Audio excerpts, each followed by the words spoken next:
활력 넘치는 도시 베트남 경제 수도 호치민으로 스픽스 가족 여러분을 초대합니다. 천혜의 자연을 즐기며 급속하게 성장하는 베트남을 경험합니다. 철저한 검증을 거쳐 잘 먹고 잘 쉬며 재미있는 경제문화 공부를 곁들입니다. 함께하겠습니다. 평생 기억할 호치민 여행 투어 스픽스 세구미 투어 니타 트래블 베트남.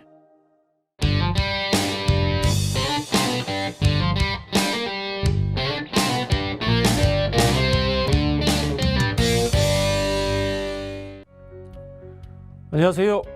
박진영의 마키아벨리 시작하겠습니다. 오늘은 변희재 대표님 시간입니다. 현재 국정감사 증인 채택을 앞두고 있는 남자입니다. 안녕하세요. 예, 안녕하십니까. 네. 증인 채택 되기를 원하고 있으시죠? 제가 한 참고인으로 2번 채택된 적이 있어요. 아, 그렇습니까? 네. 주로 네이버의 부정부패 비리 문제를 가지고. 네. 그러니까 우리가 이제 흔히 국정감사라 그러면은 기관감사만 생각하는데, 네네. 이 시민사회에서 이 강력한 이제 국가적 아젠다를 주장하고 있으면요, 네네. 그 사람을 불러가지고 얘기를 듣는 것도 국정감사예요. 근데 그런 경우에는 증인 채택되어도 뭐 거부해도 되잖아요. 그러니까 저 같은 경우는 참고인 채택을 해줬는데, 아, 참고인 채택으로? 네, 참고인으로 가가지고 제가 20분 동안 할 말 다 했고, 네. 그럼 이제 그걸 듣고 그 다음날 네이버를 부르는 겁니다. 네네. 네이버한테 물어보는 거예요. 그러니까 이런 식으로 가는 게 국정감사이기 때문에 저는 지금 그 당시는 일반 민간 기업을 대상한 거 아닙니까? 네. 근데 이거는 지금 제가 주장하는 거는 현역 대통령과 법무부 장관이 검사 시절에 권력을 탈취하기 위해서 무지막지한 조작 수사를 했다. 네. 이걸 제가 지르고 있는 거 아닙니까? 이건 당연히 법사위가 청원을 하는 게 아니라 알아서 불러야 되는 거예요. 불러야죠. 네. 불러서 당연히 법사위에서 제 말을 듣고 한동훈 장관한테 확인해야 되는 거예요. 그래도 역대로 보통 보면 이제 증인 채택이 되면 안 나가려고 로비도 하고 별짓도 하는 사람이 있는데 증인을 나가고 싶어서 이렇게 청원이 들어간 경우는 처음인 것 같아요. 이게 원래는 이제 시민사회 운동가들은 나가려고 그러죠. 가서 그렇죠. 네. 근데 이제 이 구도가 엄밀히 말하면 저는 윤석열 한동훈에 의해서 지금 구속이 됐다가 보석 상태에 있는 사람이다 보니까 사실은 한동훈이 더 자신감 있는 게 정상이죠. 중앙지검 3차장 때 구속됐거든요. 제가. 네. 그러니까 자기가 구속시킨 사람이야 사실은. 그럼 거기에 대해서 자기가 더 자신감 갖고 나올 테면 나오라 그래야죠. 지금 그 보석 상태인데 법률적으로 이 증인으로서 출석하는데 문제는 없는가요? 전혀 그 국회의원은 국회의원은 감옥에 있는 사람도 나와요. 네. 구속된 사람도 나갑니다. 이거. 네. 요 부분에 대해서 제가 정리해 드리자면요. 국회는 사법부, 법원이죠. 법원조차도 견제하고 감시할 수 있는 기능을 가지고 있는 겁니다. 그래서 한동훈 장관이 이야기하는 국회가 사법부에 관여한다. 그건 잘못됐다. 이야기 비판 자체가 성립되지 않는 겁니다. 국회는 대한민국의 정치, 사회, 삼라만상에 관여할 수 있는 명분과 위치를 가지고 있습니다. 그래서 국민의 대의기관이기 때문에 그런 겁니다. 필요하면 대법원장도 불러야 되는 거죠. 네네. 그래서 지금 현재 태블릿 조작 관련 한동훈 관련 조작 사건에서 임세은 씨가 이 청원을 넣었어요. 아, 임세은 소장이 네. 청원을 넣었군요. 네. 6일 만에 이제 1만 5천 명이 작성됐는데 이게 권리당원만 가능한 겁니다. 이 청원이. 그래서 현재 권리당원이 80만 명이라 그러대요. 그 중에서 이제 5만 명 이상이 동의를 해줘야지 일단 당에서 이제 응답을 하는 거죠. 응답을 하는데 네. 이게 엄청나게 까다롭다는 게 예전에 문재인 정권 시절에 20만 명 청원이 있었지 않습니까? 네, 청와대 청원. 그거 3천만 명 국민 중에서 20만 명 하면 되는 건데 네네. 이거는 80만 명 중에서 5만 명을 해야 되는 거예요. 네네. 그래서 올해는 2가지밖에 올라간 게 없어요. 5만 명 돌파한 게. 네네. 작년에 한 7건에서 지금 총 9건 정도라는 건데 현재 지금 올라가는 속도는 그 9건 중에서도 제일 빠르게 올라가고 있다는 거죠. 네. 제 청원했어요. 저는 이 당원 청원제도 보면서 이런 생각이 들어요. 당원 청원제도에서 의제가 올라와서 한 뭐 5천 명, 1만 명 정도 되면은 당에서는 먼저 불러야 된다고 봐요. 당원들이 이렇게 관심사 있는 것을 당원들이 억지로 5만 명을 채우기 이전에 이게 정당이라는 것도 대의민주주의가 작동하는 기관이지 않습니까? 그럼 당원들의 의견이 이렇다면 불러서 애초에 저는 물어보고 의견도 들어보고 왜 이렇게 청원했어? 이렇게 해야 되는 거 아닌가 그런 생각이 들어요. 그러니까 이걸 만약에 활성화시킨다 그러면은 일단 5만 명 너무 많아. 그러니까 너무 많아요. 맞아요. 네, 맞아요. 네. 한 2천 넘어갔다 그러면 맞아요. 이 담당자가 불러서 이게 어떤 청원인지 성격을 좀 확인한 다음에 네. 어느 정도 좀 알려주고 그렇죠. 그걸 보고 또 투표시서 1만 명 들어가면은 답변 내고 얼마든지 좀 보완할 수 있겠더라고요 이게. 뭐 예를 들면 조선시대 신문고를 치는데 5,000명이 와서 쳐라, 뭐 100명이 와서 쳐라 그런 거 없잖아요. 억울한 사람은 한 사람의 개인일 수도 있지 않습니까?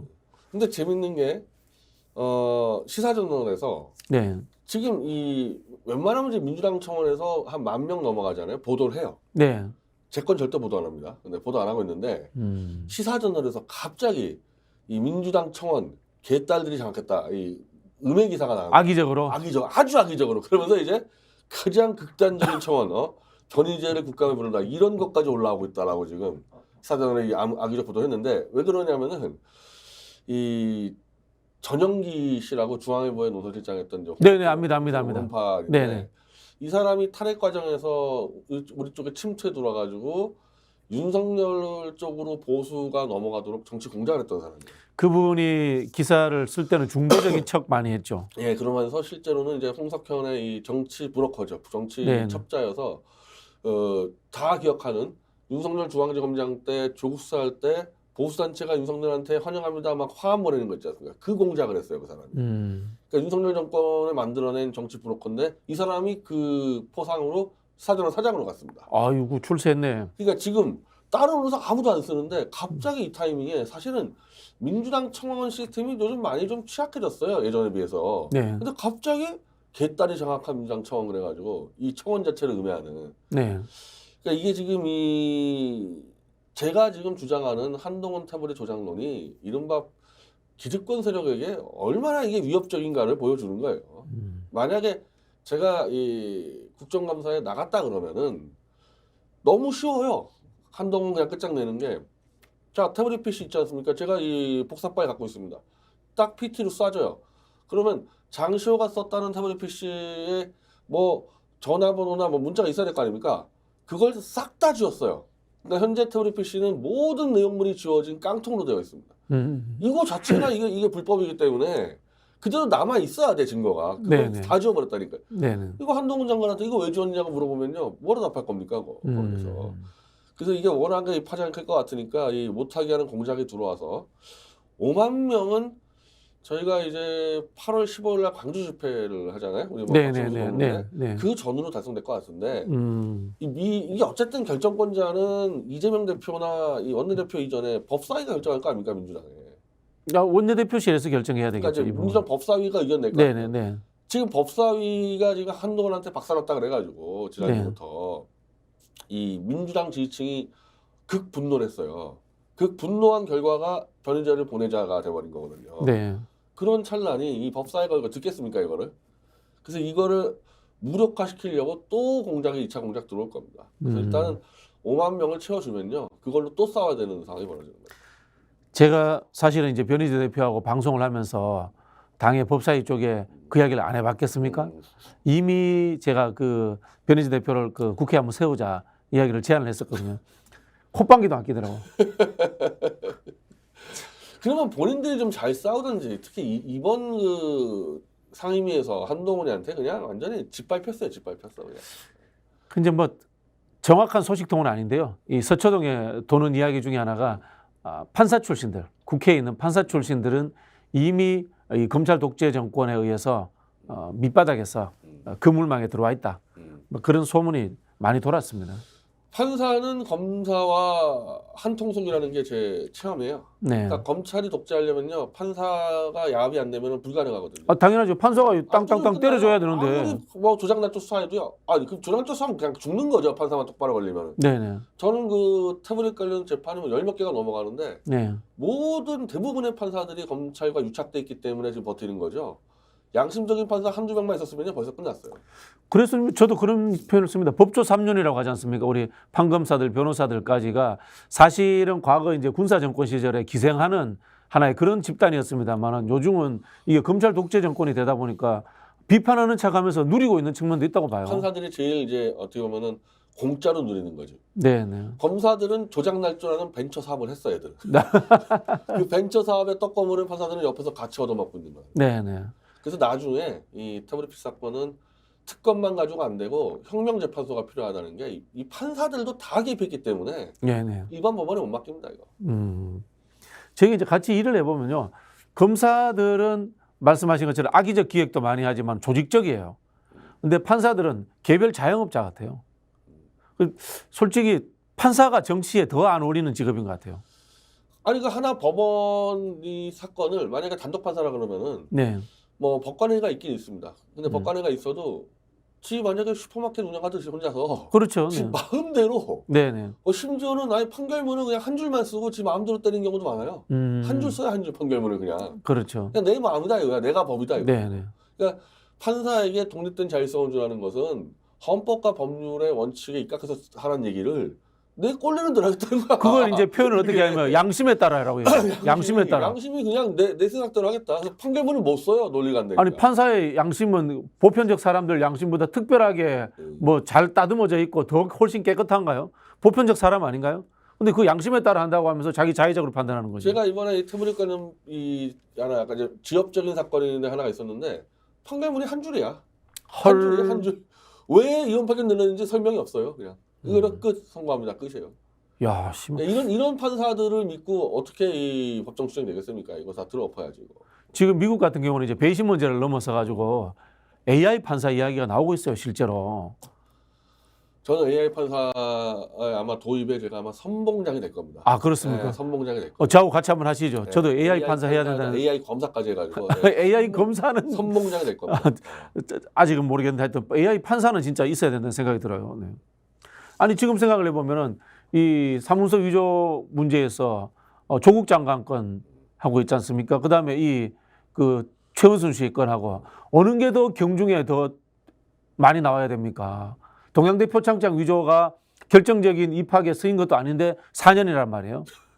근데 최은순 씨 건은 이 그 사무소 위조를 가지고 대출에 거의 몇백억 대출을 받았는데 1년이란 말이에요. 이게 형평성에 맞습니까 이게? 알겠습니다. 지금은 이제 우리가 꼭 이렇게 검찰공화국이지만은 판검사 정권이기 때문에 이 대한민국 정상화의 주적은 판검사들이다. 네, 네. 그래서 저는 야당 출신들이라도요 판검사 출신들 절대 믿지 말라고 권하고 싶어요. 네, 네. 이상하게 삐딱합니다. 저 이탄이 대해서 의외로 잘하는 생각하는데요. 저 정도 시각에서 보면 이상한 거 되게 한두 개가 아니에요. 논점을 벗어난 주제들을 만들어요. 불필요한 것 같고 한동훈은 제압하는 것 같이 보지만 실제로 잡아야 될 걸 안 잡고 갑니다. 그리고 이탄희 씨는 어떻게 보면은 양승태 체제를 완전히 무너뜨리면서 윤석열이가 그래서 그때 이제 판사들을 막 몇백 명 소환해가지고 네네. 그때 이미 이제 검찰과 판사들이 간의 유착관계가 형성될 때 그 앞잡이했던 게 이탄이에요. 아, 또 그렇게 네, 평가하세요? 앞잡이 있지 않습니까 그때. 그리고 그 앞잡이했던 대가로 배출 달았잖아요. 이런 사람을 뭐 민주당 지지자들이 차기 대통령? 이거 내가 깜짝 놀라가지고. 네. 그래서 판검사 출신들은 항상 우리가 경계를 해야 돼요. 네, 알겠습니다. 저 100% 동의할 수는 없습니다. 이 부분에 대해서는. 자, 변희재 대표님이 국정감사에 증인이 채택될 수 있도록 우리 민주당 당원과 지지자 여러분들 그리고 민주 시민 여러분들의 많은 참여를 부탁드리겠습니다. 민주당 홈페이지에 가면은 청원하실 수 있습니다. 자, 두 번째 키워드입니다. 김부겸 전 총리가 인터뷰를 했어요. 민주당에 청년 노무현이 없다. 그 이야기를 하셨고 요즘 더불어민주당 의원들을 보면 대세 순응형이다. 이야기를 하셨는데요. 제가 참 김부겸 장관님하고 개인적으로 가깝습니다만은 김부겸 장관님도 그렇게 뭐 이렇게 위로 치받는 스타일은 아니었던 걸로 기억하는데. 네. 근데 저는 이분이 하는 이 메시지보다도 왜 갑자기 이분이 튀어나왔냐에 주목을 해야 되는데. 네네. 저는 그 이재명 대표하고 이낙연 고문이 만나는 과정에서 네. 굉장히 잘못된 형식을 취했다는 게 윤영찬 의원을 마치 자기 새끼처럼 달고 나갔어요. 그럼 저기 이재명 대표도 현근택 데리고 나가야 되는 거 아닌가요? 만약에 달고 나간다 하면 현근택 달고 나가는 게 약간 낫죠. 그렇지. 그 이재명 대표는 당직자를 데리고 나왔잖아요. 네네. 그럼 당대표가 당직자 같이 나왔어. 이낙연 대표는 고문이잖아요. 네. 혼자 나와야 돼. 혼자 나와야죠. 혼자 나오는 게 정상이고 아니면 단독으로 하든지. 네. 근데 당직자 같이 나왔다는 이유로 자기는 이건 당직자가 아니잖아요. 윤영찬은. 그렇죠. 네. 그냥 자기 개파원을 데리고 나왔다는 거는 이재명 대표가 굉장히 큰 실수를 한 거예요. 아니 따라 나오는 윤영찬도 웃겨. 데리고 나오는 그 인간들 너 데리고 나와 이것도 이거 따라 나고도 그렇고 이거는 민주당에서 이낙연 개파라는 것을 공식적으로 인정돼 버린 거거든요. 그렇죠. 저는 그 형식 자체가 잘못되다 보니까 그 만남 이 뒤로 언론 보도가 정말 이재명 체제를 붕괴시킬 법한 보도가 막 쏟아 나왔거든요. 저는 뭐 제가 갖고 있는 상식을 볼 때는 전 이 이낙연계가 공작했다고 봐요. 뭐 그건 뭐 정치권에서 흔한 일이니까. 네. 그러니까 만남 자체를 이낙연 공식 개파로 인정되는 그렇게 형식 해놓고 뒤로는 언론 작업해가지고 마구 무너뜨릴 작업을 하는데. 언론 작업하면서 외부에서 쳐줄 수 있는 사람들 뭐 알든 모르든 인지하든 인지하지 못했든 그렇게 해서 인터뷰해서 기사 쏟아낸다. 그러니까 지금 이 김부겸이 나오기 전에 이 가장 그 문제가 됐던 기사가 나오지 않았습니까? 이재명 10월 장성철 소장 기사. 그게 장성철한테도 네. 누군가는 흘렸겠죠. 아. 장성철이 그냥 자기가 취재하는 사람이 아니잖아요. 그러니까 무슨 민주당 누구라면서요. 그 때문에 그 곤혹스러워 하는 사람들 많습니다. 예를 들면 현근택 변호사도 장성철 소장하고 라디오 방송을 같이 하거든요. 그런 경우가 있고. 근데 이제 현근택 변호사는 김두관 의원하고 별 관련이 없어. 그다음에 이제 김두수 평론가라고 김두관 의원님 친동생 거기도 굉장히 곤혹스러워했어요. 하여튼 정치 공작이라는 게요. 예를 들면 이낙연계가 공작한다. 장성철한테 꼭 이낙연계가 얘기하는 게 아니에요. 네. 몇 바퀴 돌려 들을 수 있기 때문에 본인은 정치 공작인지 아닌지 알 수도 없어요. 그건 오히려 한 두 발짝 떨어져 봤을 때 결론 내리는 거지. 네. 장성철 저기가 정치 공작에 당했다고 인정하겠습니까? 그냥 자기가 누구 만나서 들은 거야. 그렇죠. 뭐 들은 이야기 전한 거지. 네. 그러니까 그게 사실 정치 공작인데 그 10월에 이재명 체제가 무너지고 K모를 띄우지 않았습니까? 네. 요 K모를 장성철이나 누군가가 김두관으로 잘못 얘기해가지고 의도적인지 실수인지 모르겠는데 이게 다시 시정이 되는 과정에서 그건 김두관이 아니고 김부겸이다. 야. 이게 바뀐단 말이에요. 또 흐름이 그렇게 잡혔어요? 근데 사실은 왜냐하면 다들 야 10월 달에 이재명을 어거지로 끌어내는 다음에 어떻게 보면은 더 강경파일 수 있는 저 수박에서 볼 때 그렇지. 김두관이 온다는 게 김두관 추미애는 더 강경파인데. 네. 그리고 또 사실을 말씀드리면요. 김두관 의원님이나 추미애 대표님은 의원 3, 40명을 못 모아요. 독고다니는 스타일이고. 그렇죠. 네. 전당대회에서 상당히 이제 늘 이제 그 어려움 겪었던 그런 그렇죠. 컷오프 탈락당하고 이런 분들이에요. 그런 사람을 대체적으로 온다는 건 말이 안 되는 얘기였거든요. 그래서 네. 하루 만에 김부겸으로 뒤바뀝니다. 그 그 김부겸 하면은 다들 대부분 그렇지는 일단 친화력이 좋고 지금 만약에 이재명 체제가 10월 달에 흔들린다 그러면은 김부겸 정도 카드로 수습한다는 것은 일반적으로 상식적인 카드인데 네. 그런 찰나에 딱 김부겸이 인터뷰가 나온 거예요. 야, 스토리텔링 좋다. 지금 딱 생각을 해보니까 이재명 체제 위험, 그다음에 근거 없는 김두관 띄워가지고 친명 내부, 범주류 내부의 갈등을 만들어내고 혼란시켜놓고 그 사이에 김부겸을 딱 내놔가지고 굉장히 김부겸이 인터뷰를 정제된 인터뷰를 했거든요. 이거 문화일보입니다, 문화일보. 네. 근데 장성철은 이렇게 머리 잘 안 돌아가는데. 장성철은 그냥 도구로 이용당했겠죠. 도구로 왜냐하면 장성철이가 말을 잘 뱉잖아. 네. 그 장성철이 막 뱉으면은 뭔가 있는 줄 알고 많이 쓰잖아요. 네. 나보고 정치 공작하라도 장성철을 활용하겠는데. 장성철을 띄운 다음에 의문의 1패 장성철. 문화일보에서는 김부겸의 카드를 딱 던져버렸는데 네. 이게 지금 김부겸이 던지는 이 말들 하나하나가 지금 나온 타이밍이나 그냥 난 것처럼 보이지가 않아요. 굉장히 오래 준비해서 나왔구나 이 사람을. 그래서 핵심은 뭐냐? 윤 대통령 부부만 욕해서는 총선 못 이긴다. 네네. 까지 말란 얘기잖아요. 까지 말란 얘기. 까지 말자. 이게 핵심이에요 지금. 네네. 적당히 잘 가자. 네. 그런데 그렇게만 되면은 그럼 이게 무슨 야당이냐 그러니까 이 김부겸 씨가 지금 민주당엔 청년 노무현이 없다. 완전히 다른 말을 하고 있어요. 앞뒤가 다른 말을. 네네. 제가 그래서 이 사람이 치밀하게 정치공작용으로 나왔다 생각 드는 거거든요. 양쪽을 다 잡으려고 굉장히 이제 이 정권하고는 대립각을 좀 적은 한마디로 범수박형으로 가자고 얘기해놓고서 이 뒤로는 아니 청년 노무현이 뭡니까? 난 청년 노무현이라는 거 하면요 가장 노무현의 강력한 이상직적 이 사진이 3당 합당 때 들어서 있습니다 이거잖아요. 그렇죠. 이거 말고 다른 이미지가 아니잖아요. 청년 노무현은. 그럼 뭐예요? 지금 청년 노무현이 지금 야당에 필요하다는 얘기는 당 깨고 나가라는 소리예요? 아니 그러니까 윤석열, 한동훈, 김건희에 들이받을 그런 투사가 필요하다는 얘기 따지면 이거는 노무현으로 따졌을 때 그리고 그런 이 좋은 게 좋은 거 뭐 둥글게 같은 그런 거 말고 옳은말 하고 직원하고 그런 사람 필요하다는 거 아닙니까? 그럼 그런 사람 필요하다는 얘기와 윤석열 욕하지 말라는 얘기하고 앞뒤가 맞냐고요.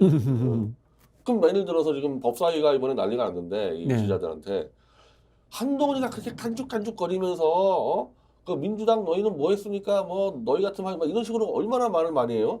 그 법사위에 노무현이 있었다 치자 이거예요. 그 말 듣고 가만히 있었을까 노무현이? 그 88년도죠. 노무현이 뜬 게 이제 오공비리 청문회 때 떴는데. 그렇죠. 전두환한테 명패 던졌다 막 그런 이야기. 이제 그 다음 얘기고. 그 다음 이야기죠. 네. 오공비리 때 이 국민들이 정주영 회장이 나왔을 때 꽤 충격을 받은 게 와, 다 기어다니 회장한테 그렇지. 질문을 못해. 정치인들이 질문을 잘 못해. 정말 이 시실 쪼개면서 아부아청을 하는 거야. 그것도 야당 의원들이. 야당 의원 할 거 없어요. 야당 의원들이 그렇게 했어요. 다. 네. 왜냐하면 이제 그 당시는 정치 자금이 지금보다 더 컸죠. 네. 정정이 뭐 까짓거만 뭐 10억 몰아주면 뭐 할 수 있는 거 아닙니까? 다 기어다니는데 노무현만 나와가지고 딱 정 회장 짚으면서 박살 냈거든요. 네. 그걸로 뜬 거 아닙니까 사실은. 그거로 대통령까지 간 거고 나중에 3당 합당 반대할 때 이제 그거 두 가지인데 그러면은 지금 청년 노무현 없다는 얘기는 뭐예요? 우리가 수사 받을 때는 법사위 이런 데서 왜 한동훈 정도 하나 제안 못하냐? 네. 왜 그거 한 놈 차라리 잘 안 되면 명패로 던지던지 네. 말로 못 이기면은 그런 얘기 아닙니까? 그러니까 김부겸이 두 마리 토끼를 잡으려고 다 나온 거예요, 이거 지금. 네.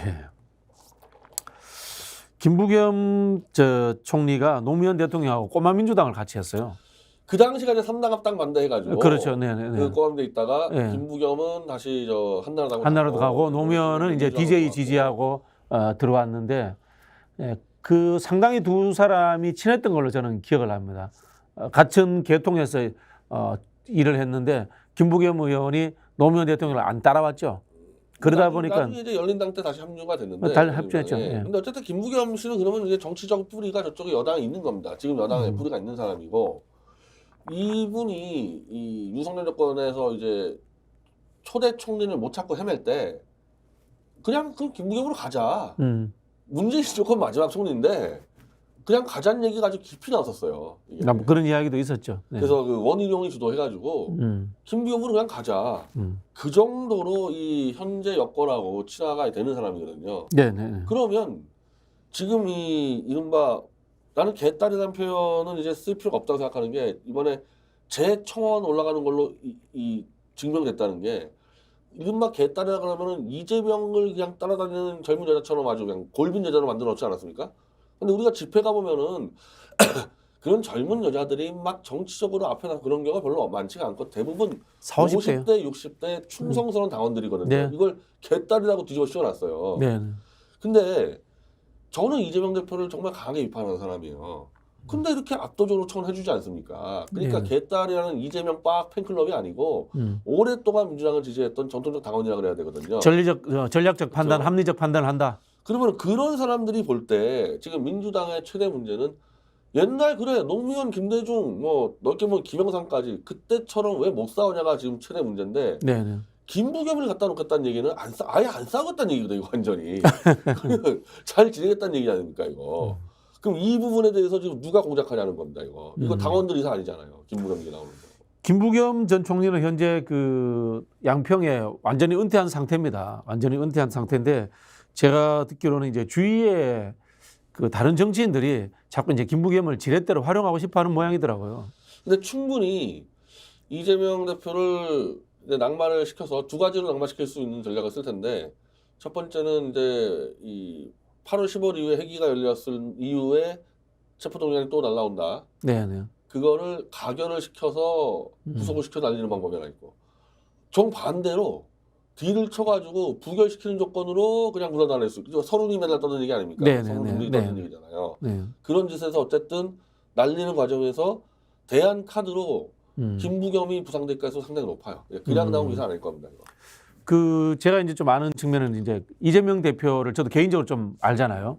이재명 대표가 김부겸 전 총리, 그다음에 유시민 전 장관하고 개인적인 친분 관계가 제법 있어요. 그게 동향이라서 그런 측면도 있어요. 두 분 다 이제 TK야, 셋 다 TK야. 이재명, 유시민, 김부겸 셋 다 TK라는 측면도 있고, 그리고 또 이재명 대표가 스타일이 이념적 성향이 강한 사람이 아니잖아요. 그러다 보니까 어떻게 보면 굉장히 좀 강성인 유시민 장관, 그리고 또 한편으로는 또 온화한 스타일인 김부겸 장관하고 다 가까워요. 그런 상황이고, 저는 이제 김부겸 장관이 변희재 대표님이 이야기하는 것처럼 적대적 관계에서 이재명 대표를 쳐내는 도구다. 이러면 본인이 절대 동의하지 않을 거예요, 아마. 근데 말씀하신 것처럼 쿠션이 되어서 들어온다면은 김부겸 대표도 그 총리도 잘 모를 수도 있죠. 그러니까 뭐 제 기준 볼 땐 적대적 관계인데 예. 합의가 돼버리면 합의가 되는 상황. 합의가 돼버리면은 그렇죠, 그건 적대적 관계 아니겠지. 그렇죠. 네, 네, 근데 네.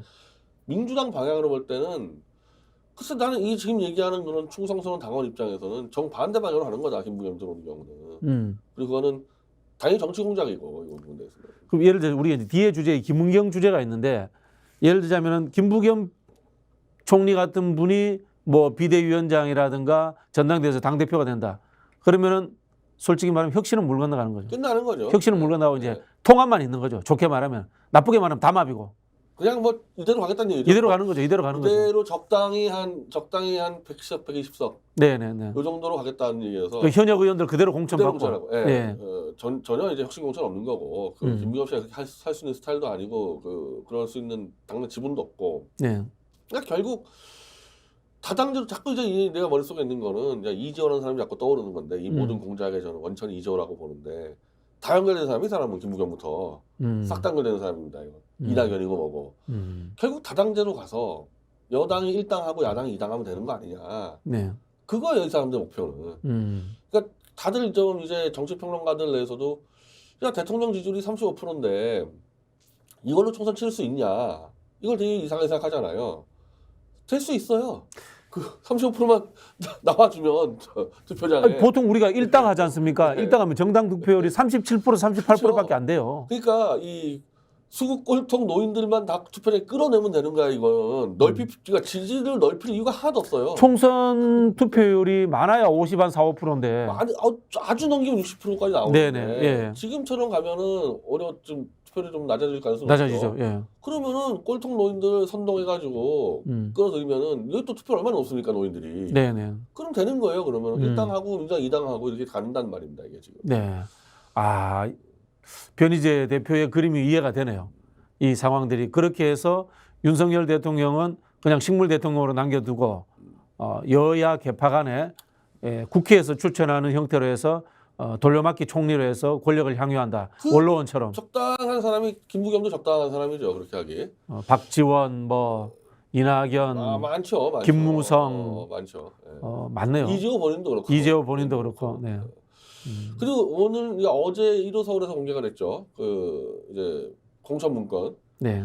아마 뭐 지금서부터 막 쓰지 않겠어요. 지금서부터 써서 뭐 그게 결정적인 건 아니어도 당이든 뭐 대통령실이든 뭐 외부 연구소는 막 쓸 겁니다. 그러면 그 내용을 보면은 일단 뭐 예상한 대로 유승민, 이준석, 오세훈계는 다 쳐낸다.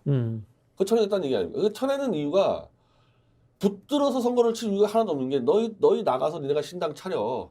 가서 중간표 빼먹어라. 이 여당의 전략은 무슨 보수 꼴통 30만 먹으면 되니까 민주당이 중간에 못 들어오게 니네가 가서 5에서 10% 먹어. 그러니까 유승민, 이준석은 쫓아낸다는 거잖아요. 나가서 그냥 너 해먹으라. 이게 다당제로 가겠다는 거지.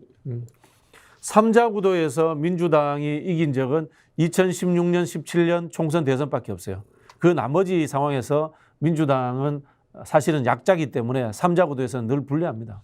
다당제로 가면 호남보다 영남권이 한 인구가 거의 2배 가까이 많기 때문에 두 배 넘습니다. 그 충청권, 강원권까지 있잖아요. 그러니까 네. 다당제로 가면 이게 보수 여당이 늘 유리할 수밖에 늘 유리하죠. 항상 이 지역도 넓고 인구도 많고 노인들 투표율도 높고. 그 87년 대선이에요. 그래서 가장 위험했던 게 1대1 붙는 거거든. 네. 이게 느슨하게 가면 훨씬 유리하죠. 네. 알겠습니다. 뭐 김부겸 총리가 저는 의도적으로 그렇게 하진 않았을 거라고 믿습니다만은 이런 흐름들이 있다는 것을 좀 이해를 하셔야 될 것 같아요. 초야에 묻혀 계시니까 내가 이제 정치로 떠난 것 같다 이런 느낌을 받으실 수는 있지만은 국민들은 지금 한시라도 윤석열 치하에서 완벽하게 벗어나고 싶은 거죠. 정치가 덜 싸우는 시대로 가자. 이거는 현재 정답은 아니라고 저는 그렇게 봅니다. 자, 이 또 비슷한 연장선상이 있네요. 그 참고로 가져왔는데 똑같은 맥락이에요. 똑같은 이광재, 임종석, 김부겸 왜 갑자기 튀어나옵니까 이 사람들이? 똑같은 맥락이에요. 결은 조금씩 다릅니다. 임종석 전 실장 같은 경우에는 친문의 핵심이다. 이제 이렇게 봐야 되겠죠. 이광재는 지금 이 정계 개편의 핵 중의 핵이죠, 뭐 이 사람이. 김진표하고 좀 같이 다니지 않습니까? 따지면 국회 사무총장 하면서 이 국회 그 권익을 지금 다 포기하고 거의 지금 뭐 어떻게 보면 반역질 하고 있는 사람인데 이런 사람들 이름이 좀 왜 나옵니까 이거? 이 사람들은. 임종석 이야기도 사실 적절치 않죠. 변희재 대표는 어떻게 보세요? 맞다고 봐요. 왜냐하면 저 어쨌든 친문도 지금 제 역할 지금 못 하고 있는 게 뻔한데 아니, 정권 뭐를 넘어가는데 큰 역할 하신 분들이잖아요, 이분들이. 정권 뺏긴 사람들이고 네. 뺏긴 다음에도 지금 똑바로 못 해주고 있거든 친문의 사람들이. 네. 문재인 대통령은 뒤에서 책임을 팔고 있고 그런 상황에서 지금 임종석을 뭐 종로대전 이거 누가 썼냔 말이에요. 이거 기자가 썼을 리가 없어요 이거. 네. 이거 뒤에서 공작권이 쓴 거죠 여기서. 그림 그려지네. 임종석 실장이나 이낙연 총리가 문재인 정부 초대 총리고 초대 비서실장인 거예요. 하여튼 참 정말 제가 볼 때는 이분들이 이제 국민이나 당원을 정말 개돼지로 보는구나. 너희는 지져라. 우리가 판짜면 니네가 쫓아와야지 어쩌겠냐. 지금 거의 그 마인드로 가는 것 같아요. 이 사람들은 보면.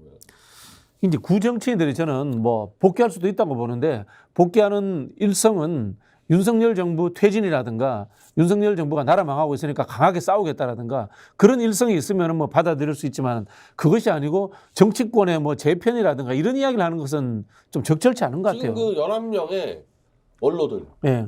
박병석부터 해가지고 저쪽에 뭐 김형호, 뭐 정의화, 국회의장급 원로들 11명이 좀 모이지 않았습니까? 여야 문희상. 네네네. 자, 이 사람 얘기는 뭐냐? 더 이상 이렇게 정권과 야당이 시끄럽게 싸우지 말고 평화롭게 가자. 그 역할 하겠다고 튀어나왔습니다. 이 사람들은. 시끄럽게 싸우는 이유가 뭔데요? 윤석열 탓 아닙니까? 그러니까 아니 범여권에 있는 사람이면 모르겠는데 범야권 출신 문희상 같은 사람들이 그런 얘기합니까? 문희상하고 이런 박병석 이런 사람들은 민주당 출신들 아니에요. 아니 그 윤석열을 그 몰아내고 난 이후에 그 이야기하면 동의해 주겠어요. 몰아내지 못하게끔 제가 볼 땐 이 방어로 들어와서 완충지대. 완충지대 해가지고 이 세게 들어오는 걸 여기서 막아주겠다. 막아주는 대가로 자리 내놔 이거예요.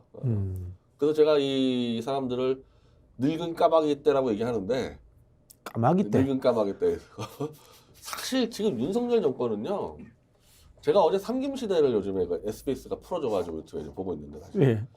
박정철 사건 때까지 넘어왔어요. 전두환 정권 말년에 사고 친 거 수준으로 사고를 치고 있어요. 계속 지금 네, 네, 연속으로 네, 사고 네, 치고 네. 있으면 거의 이거 시책을 이미 가야 돼. 아 지금 돌아가신 국민이 얼마나 많습니까? 이거는 이태원 참사부터 해서. 지금 양평 땅 하나만 벌써 가야 되는 상황. 이거 가야 되고. 네. 아니 전두환 정권만 하더라도 그 자영자 사건 이런 걸로 그냥 휘청휘청 거려가지고 어쨌든 정말 수많은 그 책임자를 경질하고 했어. 네. 그러다가 이제 박정철 사건도 가버리는데 그때 기준으로 해도요. 지금 윤석열 건 이미 거의 시체 상황에 가야 되는 거예요. 이태원 참사가 있었는데 행안부 장관을 대통령이 탄핵까지 당했는데 방어해 주잖아요. 이게 나랍니까 사실은? 이게 뭐냐? 이 늙은 그 언론들 볼 때는요. 얘네들 이제 어렵구나 윤석열 거는. 그러면은 국민적 입장에서 빨리 퇴출시키고 새 정치를 해야 되는데 이 네. 노인들은 그 계산이 아니고 죽어가는 애들 우리가 살려줘서 산소 마스크 씌워준 다음에 우리가 빨아먹겠다. 그거란 말이야 지금 이 노인들을 이거는 게. 참 답답합니다. 마지막으로 저희가 이제 이동관 이야기 이동관 얘기하고 뭐 네, 잠깐 해봐야 될 것 같은데 진중권이 요새 왜 이래요? 이동관 지명에 의도적으로 전두환을 인권위원장으로 앉힌 격이다 이런 이야기를 했네요. 이 내용이 사실은 치명적인 내용들을 진중권이가 떠들었는데 그 윤석열이 중앙지검장 할 때 이제 적폐 수사한다면서 양정권 다 수사하지 않았습니까? 네. 그 중에 이동관도 수사를 했어. 네. 이동관의 언론 그 불법 개입 문제를 2013년도에 청와대 홍보수석실에 있었던 일들. 그때 이제 뭐 문건들 튀어나오고 해가지고 네네. 아니 다 이동관이 했겠죠 홍보석인데. 네. 국정원국에도 근데 이제 개입돼 있다는 그거를 설이 나왔죠. 이제 윤석열이는 원래 MB계가 이 출세시킨 자다 보니까 수사를 다 해놓고 거의 불법이란 거 불법 다 잡아놨습니다. 만약 박근혜 정권했으면 벌써 다 갔어 이 사람들. 근데 MB계는 윤석열이 키웠기 때문에 이명박만 감옥 보내고 몇 년 보내고 이동관은 그냥 넘어갔단 말이에요. 그 부분 대해서. 왜 그랬을 것 같아요? 아니 제 말이 그거예요. 네. MB계가 윤석열 출세를 시켜준 장본인들이에요. 근데 어쨌든 이명박까지 구속시켰잖아요. 네. 이명박하고 저쪽 연관돼 있는 정무수석들하고 정무 쪽 애들 한 20명 구속시켰는데 그렇죠. 그 이상까지 안 간 거예요. 네. 딜을 친 거지 이명박이랑 이렇게. 근데 이동관은 지금 수사를 안 받았단 말이에요. 저는 이런 짐작도 해봐요. 뭐 뇌피셜인데 이동관이 워낙 우리 표현으로 설레발이 좋다, 친화력이 있다 이러니까 사적 인연으로 가지고 윤석열한테 뭔가 거래를 넣었을 수도 있지 않나라고 제 뇌피설이에요. 그랬을 수도 있는데 그 네. 이동관은 이제 2020년도만 하더라도 방송에서 윤석열을 엄청 까댔습니다. 이명박 구속시킨 거 가지고 네. 조작 검사다 엄청 까댔었기 때문에 네. 그때까지는 이견이 없었던 것 같아요. 그때까지는. 오히려 그 이후에 아마 방송에서 막 까대니까 이 둘 다 이제 술을 좋아하니까 네. 윤석열이 불러서 그때부터 연이 이어지지 않았을까. 그럼 예를 들자면은 특정 언론에서 뭐 또 이동관도 언론인 출신이니까 윤석열과 이동관을 연결을 시켜줬다 이런 상상도 가능하겠네요. 가능한 게 이동관은 동아일보 출신인데도 불구하고 네, 조선하고 그 중앙사주하고 친해요. 네, 네. 그래서 조중동을 다 다룰 수 있는 사람이거든요. 또 MB 때 그 일을 했고. 네, 근데 이제 윤석열은 이제 이 홍석현하고 방상하고 친하니까 네, 그 네. 사주 중에서 연결을 시켜서 이동관이 자꾸 까대니까 윤석열을 연결시켜서 아마 그때부터 연이 됐을 테니까 네, 이동관 수사무만은 아마 그 전이어서 네. 그냥 MB계하고 퉁친 거고 네, 그 네. 이후에 아마 연결됐을 겁니다. 일단은 저기 윤석열이 조선하고 중앙하고는 원래부터 깊은 관계를 맺고 있었네요, 그죠? 그렇죠, 사주더라고. 근데 동화는 좀 멀어. 그러니까 지금도 동아가 제일 좀 까잖아요, 윤석열을. 그런데 이동관은 동화 이동관 출신이고. 동아 출신인데 이동관은 동아만 챙기는 사람이 아니에요. 네. 조중동을 다 챙기는 사람이기 때문에. 그래서 그 문제를 지금 진중권이가 들고 나온 거예요. 야, 저기 이동관은 이렇게 가면은 한국의 뭐 이름이 뭐 루퍼트 머독입니까?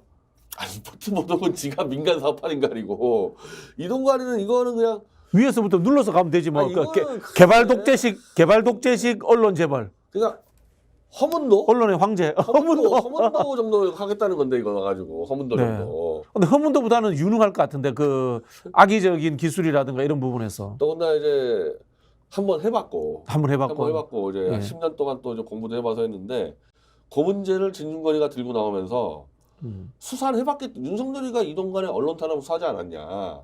수사하면서 이동관이가 언론 탄압을 얼마나 잘하는지를 보고 그래서 임명을 했다. 네네. 한번 진중권이는 윤석열 이동관을 한꺼번에 잡아채서 까버렸어요. 자, 진중권 말대로면은 수사하는 과정에서 불법으로 언론을 제일 탄압하는 놈을 골라서 방통위원장 앉히는 그 인간을 퇴진시켜야지. 그런 놈이 대통령입니까? 그런 짓 하는 놈이? 그 진중권의 이 논리는 이제 윤석열하고 완전히 갈라선다고 봐야 되는 거예요, 진중권이. 진중은 뭐 다 빼먹었겠죠 뭐. 빼먹다기보다 네. MB 정권 때 진중권을 박살낸 게 이동관이거든요.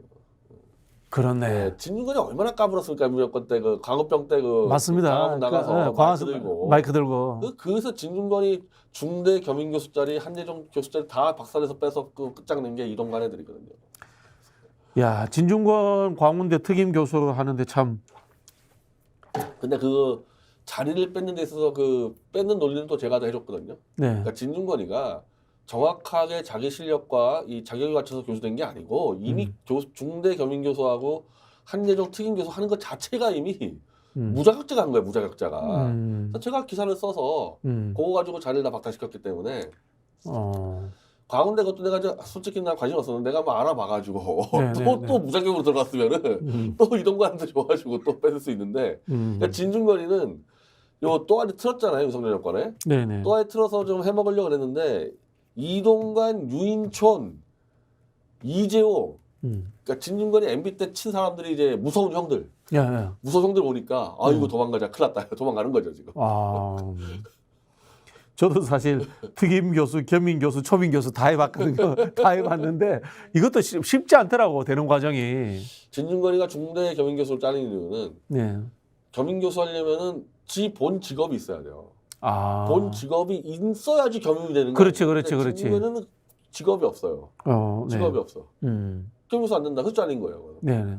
그리고 한예종 특임교수는 한예종은 실기를 가리키도록 돼 있어요. 근데 진중권이 미학인데 한예종하고 관련 있나요, 그게? 없죠. 교양학부 없죠. 교수인가? 아니, 그러니까 특임교수를 불러오려면 예를 들면은 바깥에서 실제로 무용을 하는 사람이 와야 되는 거야, 특임교수. 네네. 근데 진중권은 이거잖아요. 어. 뭐 기타 칠 줄 아니까 뭘 합니까?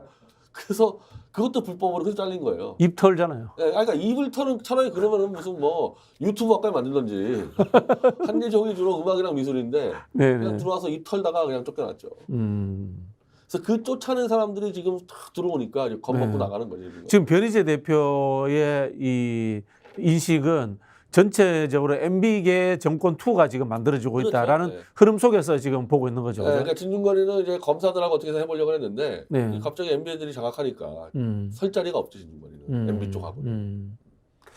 그러면은 장기적인 흐름에서 그 우리 변희재 대표는 이런 상상도 하겠네요. 개헌으로서 내각제는 못 가더라도 대통령제 형태를 띠고 있더라도 범보수와 그다음에 다양한 잡탕들의 세력 연합으로서의 정권 연장의 꿈. 뭐 정의당 뭐 하고 지금 뭐 금태섭당, 야영자당 이런 것들 다 공작이거든요. 제가 볼 때는 다 범여권 공작인데. 이런 거기에도 근데 대권 주자는 없어요. 네, 사실은. 그래서 뭐 유승민 당도 만들게 해가지고 해서 그냥 해가지고 아까 말한 대로 300석이다 그러면은 그 여당이 한 130석, 야당이 한 110석, 그 떨거지 합쳐가지고 했을 때 그냥 연립 내각하는 거죠. 그냥 뭐 개헌은 골치 아프니까 연립 내각하고 총리만 이제 그 국회에 넘겨주면 되는 거 아닙니까? 그러면은 변희재 대표님이 아끼고 있는 우리 최대집 회장이라든가 이현주 전 의원 이런 분들이 추진하는 신당 흐름을 어떻게 잡혀갑니까? 거기는 거기에 포함되는 게 아닌가요? 거기랑 정 반대죠. 거기는 윤석열과 싸우는 쪽. 저 야합은 막아야 된다는 쪽이죠. 저 야합은 나라 지금도 끝장 나고 있는데 네. 이거 완전 이제 거덜난 저렇게 했다가 이제. 그러면 거기서 한 발짝 더 나가서 유승민, 이준석계는 저는 그쪽은 아마 이 일정 정도 성과를 얻으면요 그쪽으로 합류가 될 거라고 봅니다. 예. 윤석열과 화해할 수도 있다. 예, 그 사람들이. 그 사람도 가능한 사람들이에요. 예. 어. 그 정체성에서 싸우고 있는 게 아니기 때문에. 네. 그러니까 윤석열 정권을 타도해야 된다는 쪽과 나쁜 놈들이지만은 대충 맞춰서 가자. 요 차이예요. 요 차이. 유승민은 거기까지 안 갑니다. 그럼 변희재 대표님은 민주당 내에 이 분화라든가 분석도 그렇게 하시겠네요. 민주당 마찬가지죠. 지금 아까 말한 대로 지금 이 정치 공작하는 방향이 네. 윤석열 정권을 놔두면 안 되겠다는 사람들이 전 당원의 다수로 보이는데 네. 반대로 가잖아요. 정치인들은 네, 반대로 정치인들은 다르다는 거죠. 다르가죠. 국회의원들은. 이러면은 단일도 유지 안 되는 수가 있고 만약에 이런 방식으로 10월달에 김부겸 체제가 들어선다 그러면은 이거는 당 깨야 돼요. 민정당, 민한당 체제가 되나요? 그렇죠. 이거는 민한당 되는 거죠. 그래서 신민당이 치고 나가야지 이건 당 깨야 되는 거예요. 이러면. 그럼 신민당을 누가 해야 돼요? 송영길. 힘들다 진짜. 근데 송영길 대표는 뭐 이제 구속에 점점 가까워지는 것 같은데. 선명야당 송영길. 아니, 구속이 돼도요. 옥중 정치하면 돼요. 옥중 정치하면 돼요. 그거. 아이고 힘들다. 출마 다 할 수 있어요. 지금 이성만 윤관석 의원이 이제 실질심사를 받았겠죠. 네. 일요일이면은. 네네. 저거 만약 구속 안 되면 한동훈은 쫓겨나야 되는 판인데. 네. 이분들 그냥 그대로 출마하면 돼요. 옥중에서. 나는 이성만 의원은 제가 이제 같이 방송 대보고 사적으로 만나봤는데 아무리 봐도 그게 구속 사유가 안 되더라고요. 이해가 안 되네. 지금 한 이제 돈봉투 20명 있지 않습니까? 네. 다 구속시켰다는 거 아니에요. 더군다나 이 체포 동의안을 지금 완전히 끝장을 내놨기 때문에 이 김은경 혁신위원장이 끌려가는 네, 거거든요. 네, 네. 원래 끌려가면 돈이 없어요. 다 옥중 출마돼가지고. 이게 지금 김은경 씨가 첫 번째 잘못한 거는 상대가 민주당을 죽이려고 하는 프레임 내에서 혁신을 하려고 하니까 초반에 문제가 된 것 같아요. 제가 보기에는. 야, 이 사람의 판단이겠습니까? 누군가 이 사람한테 가서 야, 너 불체포 특권 이것만 박살내. 그거 지시 받고 들어온 대로 한 거죠. 지시 받고 들어온 아니, 대로. 불체포 특권을 해결하면은 다른 주제로 넘어갈 수 있을 거라고 생각했을 수도 뭐 있다고 본인은 봐요. 그렇게 했을 텐데 네. 누군가한테 그 지시를 했고 그 지시가 돼서 관철 내자마자 지금 잡혀가잖아요. 지금 이성만 윤관석이. 아, 그리고 와서 이제 와서 그 노인 발언 잘못했다고 자기는 철없어서 정치를 잘 모른다. 그러면 지금 이자가 한 역할이 갑옷을 뺏은 게 얼마나 심각한 건지 모른다는 얘기 아닙니까? 그 빨리 물러나야지 이 사람 이거. 좀 이럴 수도 있다고 봐요. 김은경 위원장과 이재명 대표 사이에 소통의 문제도 있을 수 있다고 봐요. 이재명 대표는 이야기잖아요. 나는 장수기 때문에 갑옷을 벗을게. 그 이야기를 한 거잖아요. 사실은. 아니 그러면은 이재명 대표가 정리를 해줘야지. 왜 그다음부터 아무 말도 안 합니까? 이거? 말하기 좀 정리를 해줘야죠. 지금. 난처하겠지. 지금 잘못하면 20명 이상 감옥 가게 생겼는데 이거. 참 힘듭니다. 근데 하여튼 그렇게 해가지고 감옥 간다고 끝내는 게 아니에요. 그랬으면은 저 김대중 기용사 벌써 끝났죠. 몇 명 감옥 갔는데 그 네, 성도동에 네. 감옥에서 정치할 수 있고. 하여튼 뭐 요즘 감옥에서는 때리지 않지 않습니까? 유신 때나 전다 때 때렸잖아요. 식사는 잘 나옵니까? 식사 잘 나오고 안 때리니까 네. 유세문 쓰고 다 할 수 있어요. 출마하는데 아무 문제 없어요. 혹시 달걀은 삶아서 나옵니까? 후라이로 나옵니까? 삶아서 나오죠. 후라이 안 나오죠. 아니 달걀을요 그 후라이 달걀 그 훈제를 사 먹었던 기억나요. 사 먹어요. 아, 훈제살은. 사 먹어요. 근데 그 감옥에서 제일 먹고 싶은 게 달걀 후라이거든. 후라이. 후라이 못 먹거든. 네. 아 저도 그거 있는 게 예. 이 돼지 불백이라 그러잖아요. 돼지불백. 예. 제육볶음. 예, 예. 그건 나오는데 그거 나와요? 삼겹살은 못 구워 먹잖아요. 그렇지, 그렇지. 그게 먹고 싶어. 이거 그게 동안 먹고 싶어. 그래서 내가 야 나 이거 출소하면 삼겹살 먹어야 돼가지고 제가 출소를 밤 늦게 했는데 왜 네. 보석금 문제 때문에 예, 예. 출소하자마자 삼겹살 좀 달려가. 그건 못 구워 먹으니까. 그렇죠. 네. 아, 저기 우리 재소자 인권을 위해서 달걀 후라이와 삼겹살을 구워서 좀 주실 거기에 것을 소주 제안드립니다. 한 병만 들어오면 괜찮은데. 옛날 선배들은 보면은 그 요구르트 나오는 거 있잖아요. 요구르트를 그 발효시켜서 막걸리를 만들어 먹었다는 그런 네. 분들도 있어요. 그 정도까지는 아니시네. 거기까지는 우리는 그리고 저기 감옥이 생각보다 덥지는 않아요. 근데 이게 제가 2019년도인데 그때가 서울 역대 최고더였습니다. 최고더였습니까? 아마 기억하면 알 거예요. 2019년도에 네. 선풍기는 있었죠. 37, 8을 안 내려올 때가 있었어요. 우와. 한 15일 동안에. 예, 예. 네, 선풍기로 하나로 버텼었죠 그때. 아이고 힘들었겠다. 그때 말고는 뭐 글쎄 그 다음부터 그냥 안 덥더라고 서울이. 근데 좀 오래 좀 덥나요? 그때 최고로 더울 때 있어가지고 제가. 네, 네. 알겠습니다. 제가 예전에 그 변희재 대표는 이걸 뭐 나쁘게 들으셨는지 모르겠지만 그 카사노바다 이런 이야기 했을 때 별로 동의 안 하셨죠? 아니 저하고 잘 안 맞으니까. 카사노바 일대기 한번 정확하게 보셨어요? 제가 타사노바 본 적은 없죠. 그 카사노바가 철학자, 모험가, 탐험가예요. 사실 우리는 이제 이 연애사만 생각을 하는데 그리고 이제 감옥에서 즐기고 이런 모습들도 또 그런 느낌이 있어서 내가 한 거거든. 제가 뭐 연애사를 즐기지 않기 때문에. 100대 지식인이 들어갑니다. 인류 역사상 카사노바가. 그 왜 그러냐면은 그 당시 18세기죠. 카사노바가 살았던 18세기입니까? 19세기입니까? 잘 모르겠습니다만 그 당시의 풍속이라든가 사회 문화 사상을 저서로 남긴 유일한 사람이에요. 네. 그러니까 이른바 범 르네상스형 인간이었나 보고. 그렇죠, 그렇죠. 예, 요즘은 거의 나오기 힘든. 그렇죠, 그렇죠. 그 레오나르도 다빈치가 세상 만사 모든 것에 대해서 다 알았지 않습니까? 그 카사노바도 그래요. 그래서 제가 이야기를 했던 건데 갑자기 감옥 이야기하다가 그쪽으로 넘어갔습니다. 네. 그러면 김은경 혁신위는 이거 어떻게 해야 됩니까? 지금은 저는 이재명 대표가 책임지고 빨리 해산시키는 게 해산시켜야 된다. 이미 다 끝장난 거 더 끌고만 의미 없고 해산시켜버려야 돼요. 지금 네. 계속 사고 치잖아요. 자꾸 사고 치잖아요. 하여튼 역할은 누구 지시 받았던지 민주당의 갑옷을 뺏으러 왔어요. 갑옷 네. 뺏는데 성공했습니다.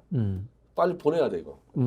그리고 웬만하면 다시 갑옷을 다시 입어야 돼요. 갑옷을 다시 입어야 된다. 불체포 특권 이거 없애 보니까 아니 이성만 그 윤관석 의원 돈 봉투를 돌렸다고 해봐야 몇십만 원 가지고 구속된다는 게 현직 의원이 부정부패가 아니잖아요 이거는. 네네. 이런 꼴을 만들어놨어요 지금 김은경이가. 그래서 이거 내보내고 다시 갑옷 입어야 됩니다. 네. 안 알겠습니다. 그러면요 이제 돈 봉투 20명에 구체화 시킨다는 거 아닙니까? 그 20명 다 끌고 갈 거 아니냐고요. 네. 그럼 20명이 끌려가는 거를 민주당은 그냥 멍하니 보고 있을 겁니까? 너 감옥 가면 난 안 가니까 된다 이거냔 말이죠. 그럼 그것만 그리고 끝나냐고. 이낙연이 지금 뭐 그쪽 캠프에서 뭐 댓글 수사 어쩌고저쩌고 나오잖아요. 몇 명을 어떻게 끌고 갈지 아냐고요 지금 상황. 네. 사실 국회의원의 그 불체포 특권이 아닙니다. 특권이라고 이야기하는데 불체포 권한입니다. 불체포 권한은 국회의원 개인의 권한으로서가 아니고 국회라는 기관으로서의 권한이고요. 여기에 상응하는 것은 현직 대통령의 불소추 특권, 기소되지 않는 특권과 이꼴선상에 있는 겁니다. 대통령의 불소추 특권을 내려놓아라고 같이 이야기를 해야 됩니다. 그래서 윤석열이 장모권 관련해서 허위사실, 당선 목적의 허위사실 공표 이야기한 거, 그다음에 도이치모터스 의혹 관련해서 의혹이 없다라고 이야기했던 거, 이런 것들까지 불소추 채권을 내려놔라고 해야지 공평하게 적용되는 거죠. 국회만 먼저 갑옷을 벗는다는 것은 저는 적절치 않다라고 봅니다. 자, 마지막으로 우리 태블릿 PC 관련 국정감사 증인 문제 등 변희재 대표님의 향후 일정을 이야기해 주시죠. 일단 8월 15일 광주 집회가 생각보다 중요한 집회가 될 것 같다는 거예요. 가야 되는구나. 원래는 우리가 그냥 영남권만 주로 위주로 했기 때문에 한번 네. 가보자 했는데 네. 난 지금 볼 때 이제 민주당 파괴 공작에 들어왔고 네. 감옥에 줄줄이 끌려갈 상황이에요. 진짜 음. 야 2023년도에 네. 어떻게 보면 전두환 정권 때보다 감옥 더 많이 갈 것 같아 민주당 의원들. 그때는 불체포 특권이 있어가지고 안 갔단 말이야 그때. 네. 네. 근데 이제는 지금 뭐 20-30년 갈 상황이니까 이 광주에 가서 어쨌든 민주당의 기반이 호남 기반 아닙니까? 네. 살려달라 그래야 돼요. 가서 음. 민주당 살려달라고. 그 정도로 지금 코너에 몰렸습니다 이거. 몇 시에 합니까?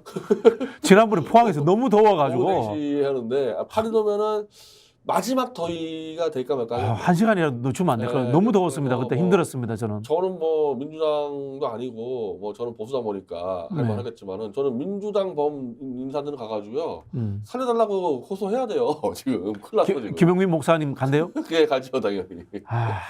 안 갈 수가 없구나 나도 참. 그리고 이제 그 정도 국회의원 끌려가면요, 뭐 네. 김영민이고 뭐 이런 농객들은 뭐 다 끌려간다고 봐야죠. 저도 잡혀갑니까? 앞선에서요. 그러니까 박근혜 정권 때 앞선에 막 김기춘부터 다 끌려가는 거예요. 네. 저까지 감옥 가지 않습니까? 예. 이렇게 되는 거지. 한 20-30년 국회의원 감옥 간다 그러면요. 유튜버들도 가는 거야 감옥에. 알겠습니다. 자, 8월 15일 날 광주에서 진보 중도 합작 윤석열 퇴진 집회가 열립니다. 시민 여러분들의 많은 참여를 부탁을 드리겠고요. 요즘 그 삼성, LG 등 기업들도 엄청 힘들답니다. 8월 15일 날 집회에는 진보, 중도, 좌우 기업들까지도 나와주셨으면 좋겠어요.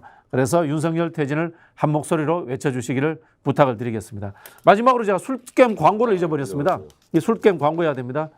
자, 이거 어제 제가 술 안 마셨습니다만은 술 안 마실 때 먹어도 효과가 있다고 합니다. 자, 술겜 여러분들의 많은 구매 부탁드리겠습니다. 변 대표님 이거 좋아하시죠? 저는 이제 이 술게임에서 만든 영한네이처에서 만든 마카산삼이라고 네네네. 저는 그걸 먹고 있어요. 아예 한 단계 더 높은 거. 그래서 술게임도 비슷한 성분인데 술게임도 뭐 술 드시는 분들 드시네. 매일 그 마카산삼 그걸 하나 구입해가지고 그거 판이거든요. 네네. 그거 진짜 좋습니다. 마카산삼. 아니 변 대표님 얼굴이 살짝 탔는데 훨씬 더 건강해 보여. 저는 이제 백봉에다가 마카산삼까지 먹고 있으니까 네네네. 거의 뭐 역대나 20대 때보다 더 건강해진 것 같아요. 참나. 근데 별로 그렇게 뭐 에너지 쓸 데가 별로 없어가지고 열심히 싸우시라고. 싸우는데 뭐로 싸우는 것도 아니니까. 자, 알겠습니다. 변희재 대표님과의 시간은 이것으로 마치도록 하겠습니다. 감사합니다, 여러분.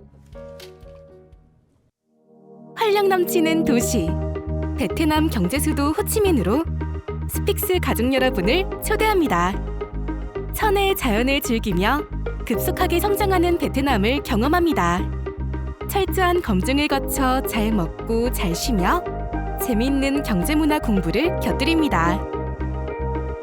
함께하겠습니다. 평생 기억할 호치민 여행 투어 스픽스 세구미 투어 니타 트래블 베트남.